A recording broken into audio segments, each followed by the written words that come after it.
Tennis superstar Serena Williams kicked off her farewell tour with a win at the first round of the U.S. Open. In a post-match interview, the tennis legend said that her retirement is about being Serena 2.0, adding that she wants to spend more time at home and work on her spiritual life, and that for her, it's harder to walk away than to stay.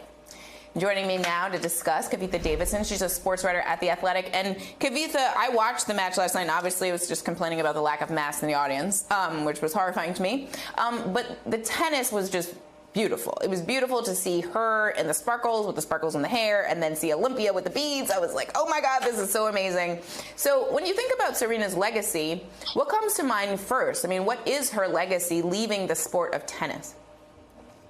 I mean, I think first and foremost, it's having a Black woman along with her sister Venus change the face of the sport, change this sport that was, built on this air of nobility and whiteness, frankly, and just dominate, and she and Venus did this by being the most successful and by being the best and by putting aside all of the racism and the hatred that they faced and basically turning the tennis world in their favor. They forced the tennis world to appreciate and acknowledge how great they are. And that will be Serena's most lasting legacy.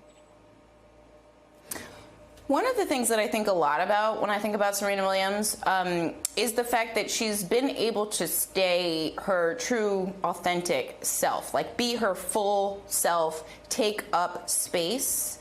And when I say that, I mean space, because she wears things that are unconventional. So does Venus.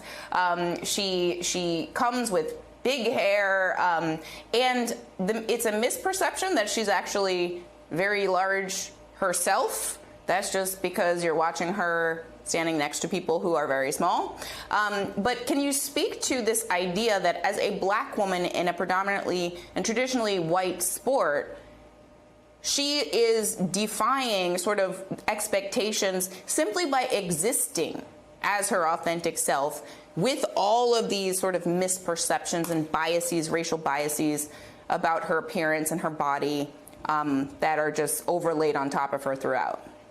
Absolutely. I was in attendance last night, and Billie Jean King said exactly the same thing. Thank you for always being your authentic self, essentially. We've seen this throughout Serena's career. She's been denigrated for her body type. She's more muscular than traditionally women tennis players have been. There have long been notions about women tennis players not wanting to build muscle in the gym because of the aesthetics of their marketability. And we all know that it took way too long for Serena to be the highest paid marketable woman by advertisers, and now obviously she is because she's the winningest. But she's had to withstand all of those criticisms. She's been accused of using performance-enhancing drugs because she's more muscular than a lot of the other women on the tour. But again, it contributed to her dominance. She served the strongest, she returned the strongest, and that work very clearly paid off. And now you are seeing, not just in tennis. I think that, if you have any friends who work out, it's not just about losing weight now. It's about building muscle and about the idea that strong is beautiful. And she was absolutely integral in changing that perception. I love that so much. I mean, I've always sort of been that way because I grew up as a gymnast. So the idea of being able to sort of lift my body and specific ways, for me, that always made me feel like a superhero. So I love the idea that this trend now is to be strong as opposed to skinny, whatever that means to you at home. But one of the things that I think is really cool to watch is her impact on the next generation of tennis players. You're talking about Coco Gauff and Madison Keys, Sloane Stephens, and others, Taylor Townsend. I mean, there's so many, but I also even think of Frances Tiafoe on the men's side. I mean, speak to her legacy in terms of people playing tennis and being really, really good at it and coming into these tournaments and going to Wimbledon wearing all white and being Black at the same time. Yeah, Wimbledon's always a really interesting place to see Black excellence.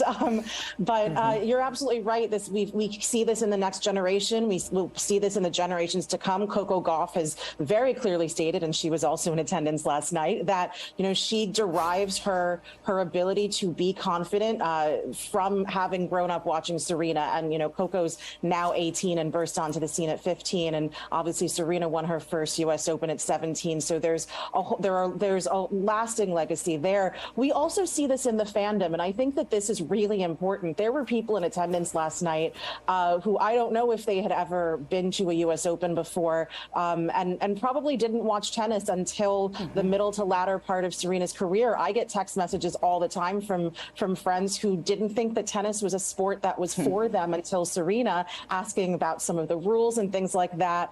But no, it's been really great to see her expand the profile of not just who a tennis player is, but who a tennis fan can be. I love that so much. I mean, I'm a tennis fan lifelong because of my dad. So I'm the one who people call to ask what the rules are. But I love that people are doing that now because of Serena Williams. It's a lasting legacy. It's beautiful to watch in real time. But I know it's going to stay with us for a long time to come. Kavitha Davidson, thank you so much for being here to discuss. Please stay safe.